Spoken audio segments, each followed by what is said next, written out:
नमस्कार दोस्तों, स्वागत करती हूँ आपका एक और नई वीडियो में।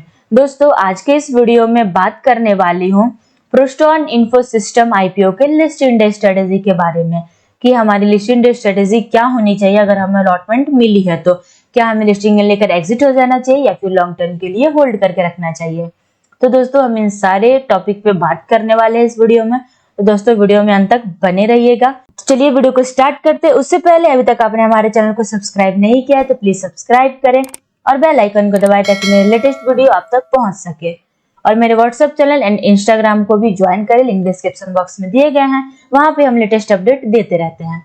सबसे पहले हम बात कर लेते हैं लिस्टिंग डेट की। तो इसकी 3 जून को लिस्टिंग है, वो भी ट्यूसडे को, मंगलवार को बीएसई एनएसई पे लिस्ट होते हुए प्रोस्टोन इन्फोसिस्टम आईपीओ नजर आने वाली है।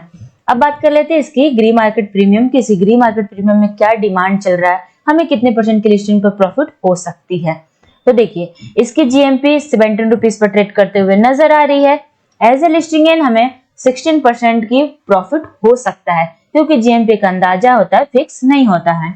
इसकी जीएमपी हमें यहाँ पे 23% के आसपास भी जाते हुए नजर आई थी। तो दोस्तों, मार्केट में इतनी ज्यादा वोलेटिलिटी हुई कि उसके कारण हमें यहाँ पे अभी 16% की प्रॉफिट होते हुए नजर आ रही है प्रोस्टोन इन्फोसिस्टम आईपीओ के अंदर।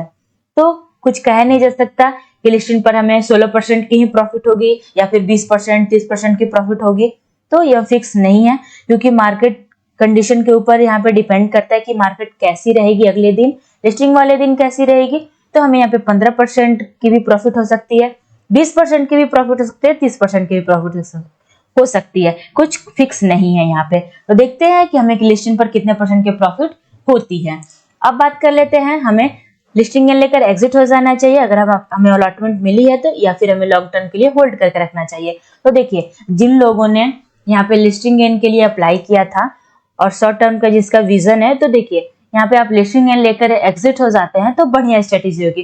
क्योंकि बाद में अगर आप होल्ड करते हो तो अगर मार्केट डाउन जाता है तो यहाँ पे आप टेंशन में हो जाओगे कि बिल्कुल यहाँ पे इसकी प्राइस नीचे चली गई, हमें 1%, 0% की प्रॉफिट हो रही है। तो देखिए, अगर आप यहाँ पे लिस्टिंग गेन लेकर एग्जिट होते हैं तो वो बढ़िया स्ट्रेटेजी होगी। बाकी आप अपने रिस्क और अपने एनालिसिस पर डिसीजन बनाएं। और ये बता दूं आपको कि ये कंपनी जो है एक बैलेंस्ड कंपनी है। ये फिर से वैल्यूएशंस जो इसकी जो है काफी अच्छी वैल्यूएशंस देखने को हमें मिली है। 15% से ऊपर होनी चाहिए आरओई, आरओसी, वो भी हमें देखने को मिली है। डेट 0.51% का, डेट थोड़ा सा ज्यादा है।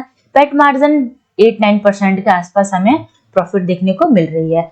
और ये मार्केट कैप इसका 618 करोड़ का है, जो कि छोटा, ये स्मॉल कैप कंपनी है। फाइनेंशियली भी ईयर ऑन ईयर अच्छी ग्रोथ देखने को मिली है। नेटवर्थ में भी अच्छी खासी ग्रोथ देखने को हमें मिली है। अब बात कर लेते हैं कि जिनका लॉन्ग टर्म का विजन है, लॉन्ग टर्म के लिए होल्ड करके रखने का डिसीजन है, तो देखिए लॉन्ग टर्म वाले भी लॉन्ग टर्म के लिए भी होल्ड करके रख सकते हैं। यहाँ पे फिक्स नहीं है। आप अपने रिस्क और अपने एनालिसिस पे कोई डिसीजन बनाए, अपने फाइनेंशियल एडवाइजर से पूछ करके कोई डिसीजन ले। तो देखिए, अगर लॉन्ग टर्म के लिए हम पॉजिटिव्स और नेगेटिव्स जान लेते हैं तो पॉजिटिव्स तो बहुत सारे हैं। यहाँ पे आप देख सकते हैं, जैसे कि मैंने बताया कि ये कंपनी जो है एक बैलेंस्ड कंपनी है। पावर सोल्यूशन प्रोडक्ट का ये मैन्युफैक्चरिंग करती है, डिजाइनिंग भी करती है, सेलिंग भी करती है। और इस कंपनी के अंदर यहाँ पे आप देख सकते, the company serves diverse industries including health care, aviation, research, BFSI, railways, defence, securities, education, इन सारी जगहों पर ये अपनी सर्विसेज को डाइवर्स करती है। तो काफी अच्छी कंपनी है। फाइनेंशियली स्ट्रांग है, मतलब फाइनेंस स्ट्रांग तो उतनी ज्यादा नहीं है क्योंकि स्मॉल कैप कंपनी है, फिर भी यहाँ पे रिवेन्यू में, नेटवर्थ में काफी अच्छी ग्रोथ देखने को हमें मिली है। वैल्यूएशंस भी देखी जाए तो काफी अच्छी हमें देखने को वैल्यूएशंस मिली है। अब इसकी बात कर लेते हैं नेगेटिव्स की। तो नेगेटिव्स ये है कि बोरिंग थोड़ा सा ज्यादा है, डेट थोड़ा सा ज्यादा है, 60 करोड़ का है। तो दोस्तों, ये कंपनी जो है इस आईपीओ से जो भी फंड रेज करेगी उससे अपने डेट को कम करने में यूज करने वाली है। ये तो बढ़िया बात हो गई। तो देख सकते हैं ये आगे चल के आने वाले 2-3 सालों में इस कंपनी में डिमांड रह सकती है अच्छी खासी। तो दोस्तों, आप अपने रिस्क और अपने एनालिस्ट पर ही डिसीजन ले कि आपको लॉन्ग टर्म के लिए होल्ड करके रखना है या फिर लिस्टिंग गेन लेकर एग्जिट होना है। अगर आप दोनों ही चाहते हैं तो देखिए, आप ऐसा कर सकते हैं कि 50% शेयर्स लिस्टिंग गेन पर सेल करके अपना प्रॉफिट कमा ले और 50% शेयर्स लॉन्ग टर्म के लिए होल्ड करके रख सकते हैं।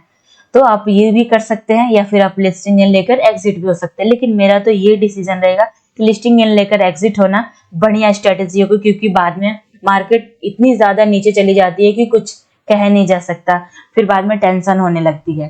तो दोस्तों बाकी आप अपने रिस्क और अपने एनालिसिस पर डिसीजन ले लें। तो दोस्तों आप क्या करेंगे, आप लिस्टिंग एंड लेकर एग्जिट होंगे या फिर लॉन्ग टर्म के लिए होल्ड करके रखेंगे, मुझे कमेंट करके जरूर बताएं। तब तक के लिए share this video and subscribe to my YouTube channel. Thank you.